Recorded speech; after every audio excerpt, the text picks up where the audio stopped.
Carlos Regazzoni, quien ya me está escuchando y allí lo veo. Regazzoni, ¿cómo le va? Gracias por el tiempo, bienvenido. No, por favor, buenas tardes. ¿Sería lo correcto hacer lo que Miren, dijo Bisotti y el gobierno está evaluando? se podría hacer, entendiendo los riesgos adicionales que se asumen al hacerlo. Y tiene sentido hacerlo si yo busco mayor efectividad. Pero hoy hay un primer error de concepto. Como venimos, Argentina no va a tener 10 millones de personas vacunadas para marzo ni 20 millones. Porque para que la Argentina pueda aplicar 20 millones de dosis, indistintamente si sea una sola o dos, de acá a marzo tiene que hacer 1.800.000 dosis semanales. Imposible. Y estamos haciendo 35.000 semanales. Entonces, primero habría que ver cómo se va a cambiar la logística de la campaña de vacunación para adquirir el ritmo necesario.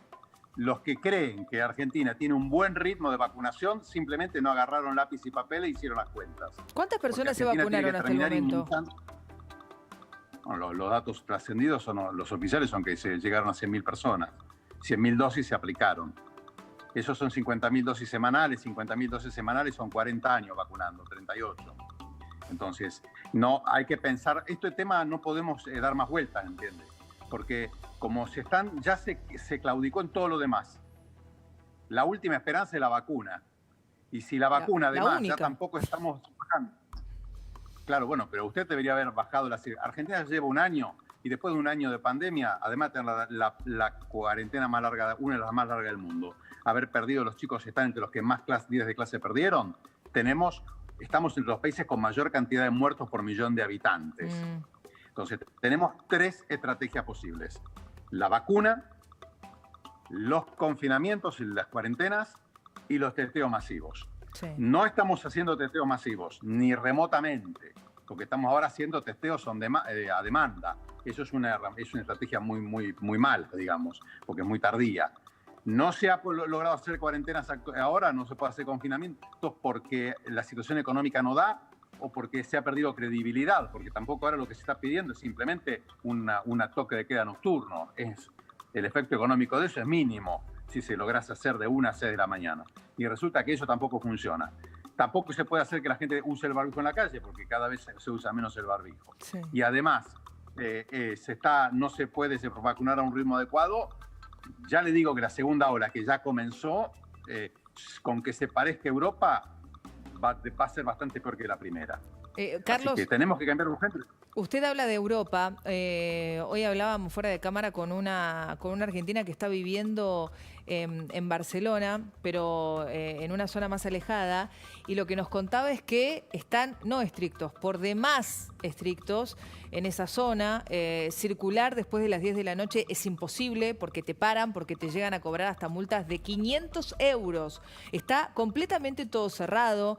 Los chicos creo que hoy tenían clases y se tuvieron que suspender porque además el tiempo no ayuda, ¿no? Por el temporal de nieve. Pero digo, la situación es realmente complicada. ¿En Argentina se podría evaluar, se podría estudiar volver a restringir, pero de verdad, la circulación? ¿Volver a marzo, abril del año pasado o ya es imposible? Eso va a ocurrir. O sea, al ritmo que vamos va a ocurrir. Entendamos que la pandemia está completamente descontrolada en nuestro país. ¿Descontrolada por qué? Porque está diseminada geográficamente, porque el número de casos es altísimo diario, la positividad de los test es desopilante, tendría que ser del 1% o menos, y es de más del 20% en cualquier lugar, y en muchos territorios, como en la costa, es del 40%. Entonces, y además no tenemos un plan. Es decir, no se ha tomado ninguna medida contundente que baje la circulación viral. Entonces, en algún momento el plan lo va a terminar imponiendo la emergencia sanitaria, pero ya en la puerta del hospital. Cuando usted tenga las camas saturadas, cuando tenga los médicos teniendo que dirimir el dilema del último respirador, de la última cama, y cuando eso ocurra, que podría ocurrir al ritmo que venimos. Es decir, no estamos hablando de algo que no podría pasar, ¿entiende? Usted mismo dio el ejemplo de Europa. Cuando eso, y los indicadores objetivos están indicando que ya la epidemia tiene esa dirección. Entonces ahí se nos va a imponer una serie de medidas, pero que ya van a ser desordenadas y van a ser tarde. Entonces el daño económico que se habrá hecho al país y social, además del daño sanitario, va a ser irreparable. Entonces, urgentemente esto hay que ponerlo en un marco de racionalidad. Hay que sectorizar el país, rápidamente tener idea en cada sector, no por provincia, sino por debajo del nivel provincial. ¿Cuál es el real nivel de crecimiento de los casos? Todas las áreas que están con crecimiento. Olvídense de esa ecuación que sacó publicada el gobierno. No sé, eso es una, digamos, está bien, es una ecuación que largaron. La realidad es que si una provincia está teniendo aumento el número de casos semanalmente, eso significa que la pandemia está fuera de control. Exacto. Hoy en día piensen ustedes que el R en nuestro país, el famoso número de reproducción de la enfermedad, que lo habrán visto el año pasado. Con la velocidad en la que el virus se reproduce.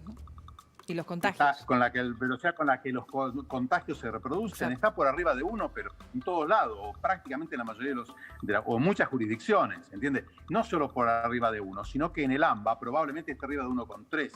Actualmente el de Inglaterra es de 1,2, con 5, 1,25. Entonces, la situación es compleja, muy compleja, y la cuestión de la vacuna a veces me parece que hay un poco de pensamiento mágico. ¿Podrían ser 2 dosis? ¿Podría ser una de las de Sputnik? Otro punto, si yo doy una dosis que podría tener sentido en una masividad, es decir, hago 40 millones de vacuno 35 millones de argentinos. De verdad, con todos una con una dosis.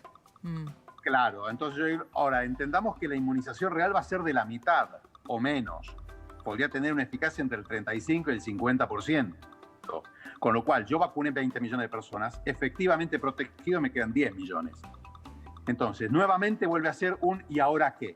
Que es la pregunta que nos deberíamos haber hecho cuando propusieron el toque de queda y esta ecuación, esta fórmula de cálculo de momento de datos. Está bien, ¿para qué?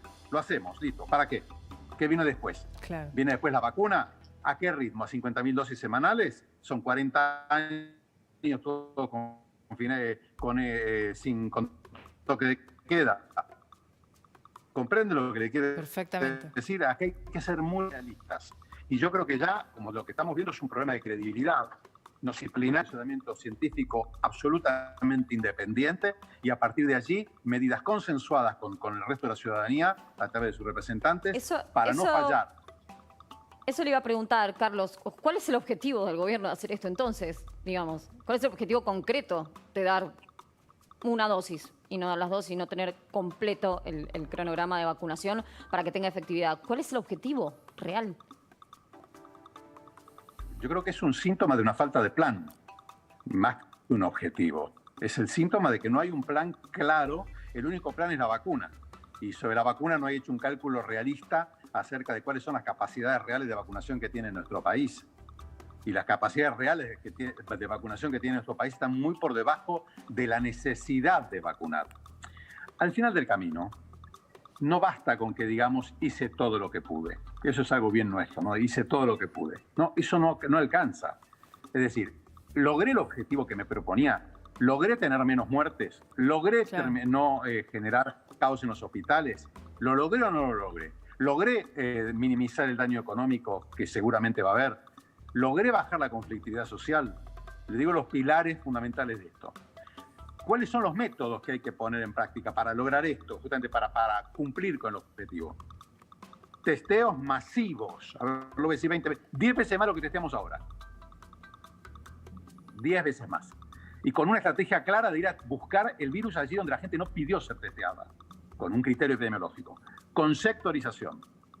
El comité multidisciplinario, como les dije, para lograr la credibilidad. La sectorización del país con vigilancia epidemiológica para establecer cordones sanitarios y que no se pueda pasar de una área roja a una verde, pero yo empiezo a liberar actividad en las áreas verdes. Exacto. Tengo que ya mismo escalar la vacunación por 10 y tengo que mejorar el uso del barbijo. El barbijo tiene que ser de 3 capas, tela de algodón, paño amarillo de la cocina, tela de algodón y en los grupos más comprometidos, calidad N95 o NK95 o el que quieran. No hay otra opción. Clarísimo. Y los confinamientos selectivos que ya son un hecho, ¿no? O sea, preparémonos porque yo creo que la temporada, como sigue así, no va a terminar bien. Bueno, última pregunta, pero justamente usted me dio en pie, Carlos. Estamos muy preocupados y está perfecto que lo estemos porque no queremos que los chicos otra vez arranquen un año sin clases como el año pasado, pero hablamos de mediados de febrero, marzo, y recién está comenzando a transcurrir enero, y tenemos una temporada completamente desmadrada en la costa. Me parece que ahí también hay que hacer foco. Respecto de la escolarización, lo que le diría es que estamos frente a dos cuestiones. La primera, a hoy no hay ninguna duda de que en la escuela se transmite el virus y que las escuelas potencian la dinámica de la enfermedad en la sociedad, porque se ha visto en los estudios que se han realizado que cerrar las escuelas baja los niveles de circulación viral. De hecho, usted va a ver que en Europa los países que confinaron además cierran las escuelas. Ahora, después tenemos la segunda realidad. En Europa no vienen de un año sin clases, claro. Y acá venimos de un año sin clases. Y cuando usted tiene un año sin clases, la Argentina tiene un 50% de abandono escolar. En los sectores más humildes el abandono escolar es del 80%. Los dos predictores más fuertes de abandono escolar son que el papá o la mamá, que el jefe de hogar haya perdido el trabajo y que el chico haya pasado mucho tiempo sin ir a la escuela. Claro. Dígame usted si no se están cumpliendo las dos premisas en la mayoría de los barrios en el AMBA y en las zonas más en nuestro país. Sí. Entonces, nos enfrentamos hacia algo que va a tener una consecuencia realista.